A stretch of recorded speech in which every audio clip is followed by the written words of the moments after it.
फिर इसके बाद कुछ नहीं होना। बस जो भी रहेगा आप और हम बैठेंगे, बस अभी इससे बढ़ के मैंने कुछ नहीं बोल सकता। वो हार लाओ ना,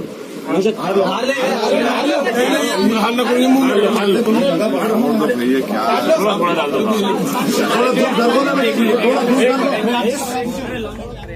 बहुत कोशिश कर लिए औरंगाबाद में ऐसा करेंगे, फुला करेंगे।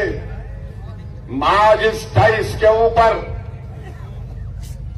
मैं शुक्रिया अदा करना चाहता हूं मोहतरम जनाब जावेद कुरैशी का। ये स्पिरिट हमको पैदा करना है। मैं फोन किया जावेद कुरैशी साहब को, मैं पूछा कहाँ हैं आप, तो बोले कि सर मैं कहाँ जाऊंगा, आप मेरे को भूल गए।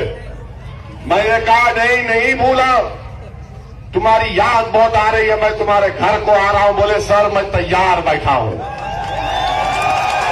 मैं गया घर को, जावेद साहब को अपने गले से लगाया और उनसे एक ही बात कहा कि जावेद साहब अब दूरी नहीं होगी, अब दूरी उसी वक्त पैदा होगी कि जब तुम दुनिया से तुम रुखसत होगे या मैं रुखसत होगा, हम उनको मिलकर रहना इंशाअल्लाह। ये जज्बा है, स्पिरिट है जिसको कांग्रेस समझ नहीं पा रही है।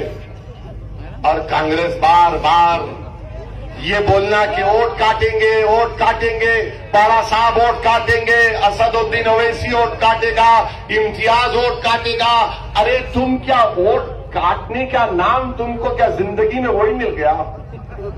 कोई दूसरी चीज तुमको याद नहीं आती कि वोट काटना? अरे तुम नहीं रोक पा रहे आरएसएस को। बताओ हिंदुस्तान में किसने कहा था कि आरएसएस को कानून के दायरे में लाना चाहिए? 70 साल में किसने कहा बताओ?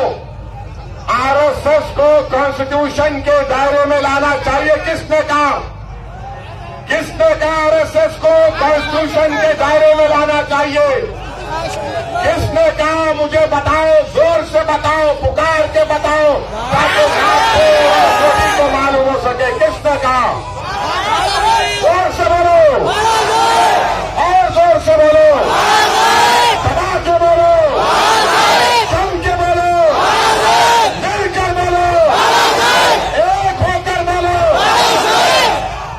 सुने कांग्रेसियों, मोदी सुने, एक ही मिनट में पूरे बोल रहे बाड़ा साहिब, बाड़ा साहिब, बाड़ा साहिब। और लोग समझ रहे थे कि अच्छे दिन आएंगे और लोग मोदी मोदी, अब कोई नहीं बोल रहे। अच्छे दिन तो बहुजन वंचित अगाड़ी के आगे अल्हम्दुलिल्लाह हमारे अच्छे दिन शुरू होंगे इंशाअल्लाह ताला। ये जो हमारा मिलाप है ये सिर्फ असेंबली इलेक्शन तक, पार्लियामेंट इलेक्शन तक नहीं है, बल्कि इंशाअल्लाह ताला जितने भी इलेक्शन महाराष्ट्र में आएंगे मैं बाड़ा साहब के पीछे खड़ा रहूंगा। जिस तरह शिवाजी के साथ सिद्दी इब्राहिम खड़ा था, बाड़ा साहब इसी तरह मैं आपके साथ खड़े रहूंगा इंशाअल्लाह।